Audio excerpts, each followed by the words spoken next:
Right, here we are. We've only managed to go and do some travelling with the family. We're at an airport. It's been a good long while since we've been at one of those.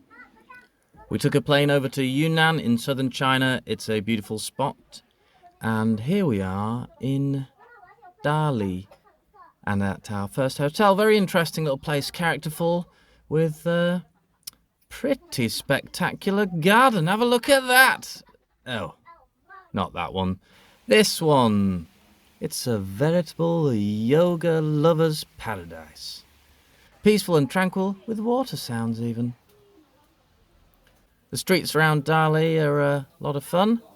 Street stalls and the like, and we stumbled across the university with some rather interesting mountains behind.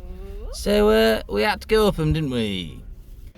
As you can see, my young whippersnappers are not seasoned mountaineers, so we elected to go on the cable car instead. Flying up high in the cable car.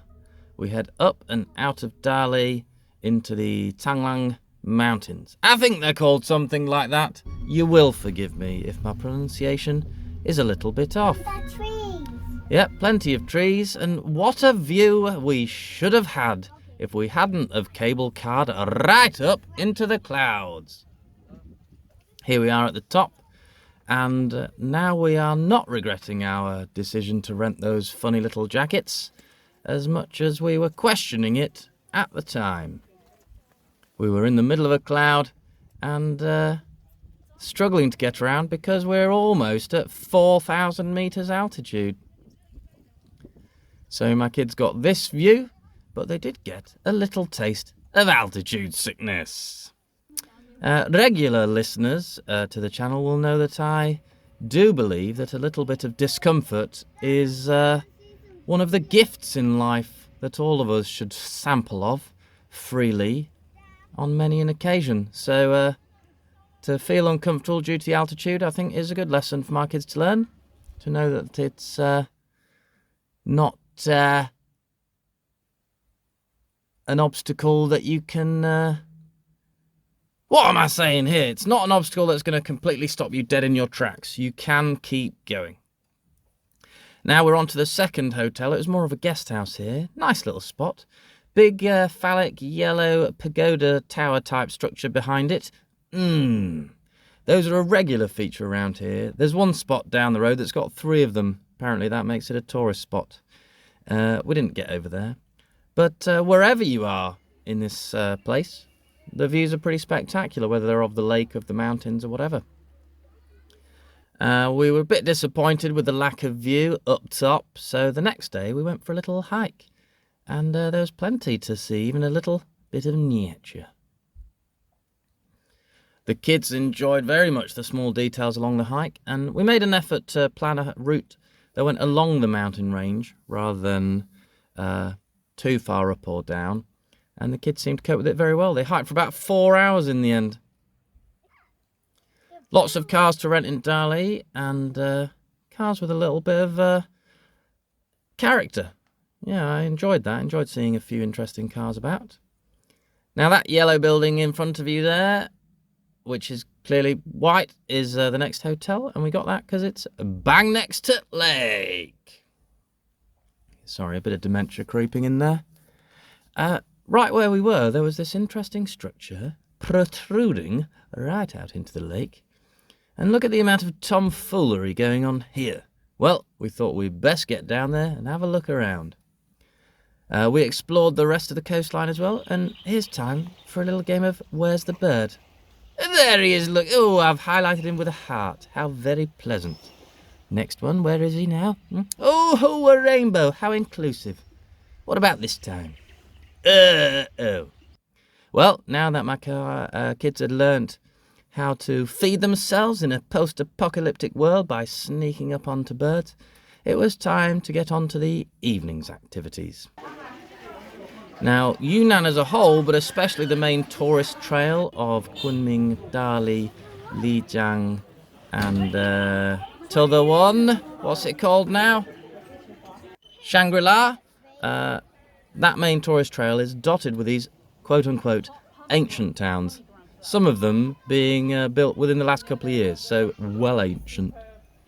But this one, I think it was called Bai Sha, had a lovely little restaurant where everything had flowers in it, and had this trader's house that you could go in and have a look around, kind of like a museum. And the guy who had this, or the family that had this, were traders on the tea horse route. So kind of like the Silk Road, but a road down into Vietnam and that area that carried a lot of tea amongst other things. Randos were burning stuff in the park, which freaked me out until I realised that everyone was burning stuff everywhere because it was some sort of festival.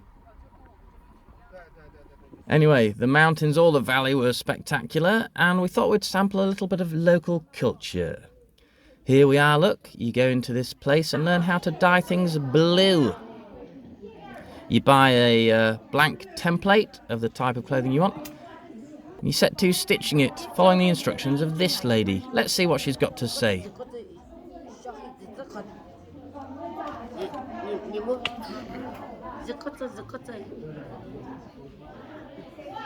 What are we meant to do?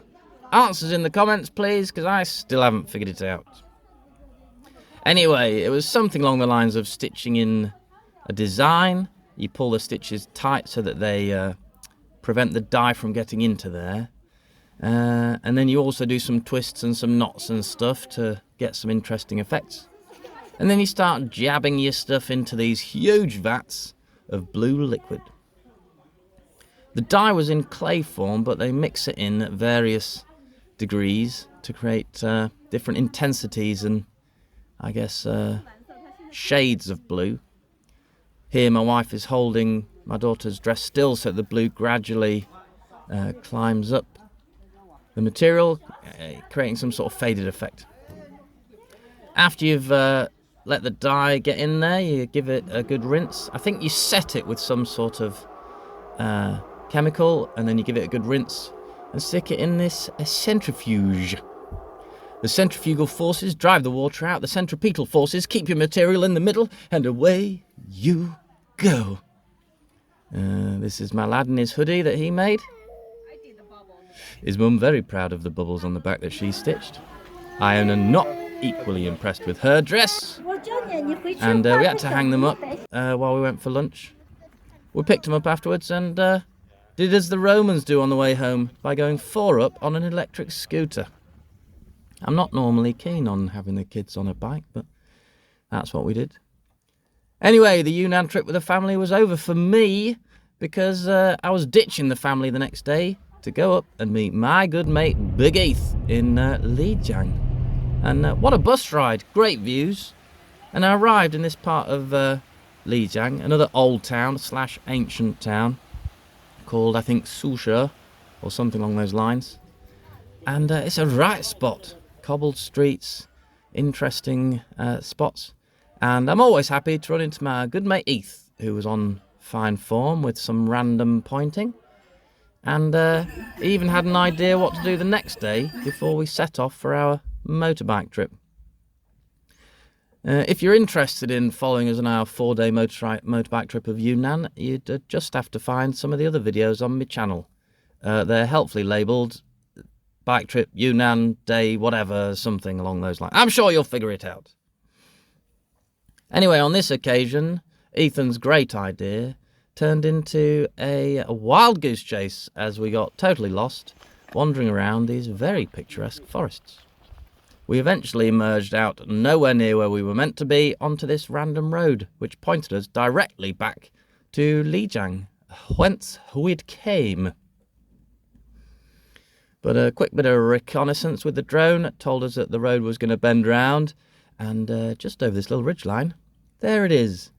I think Bai Sha, Bai Shi, Bai Shi, Bai Shi, Bai something was what the village we were heading for was called, and my, what a village. Snow Mountain there in the background, providing a brilliant and juicy backdrop for these traditional rooftops, which were also exciting. And the rest of the trip was motorcycles and the like. Check out those videos. thank you very much. If you take your family to Yunnan, leave them and go on a bike ride. Woo!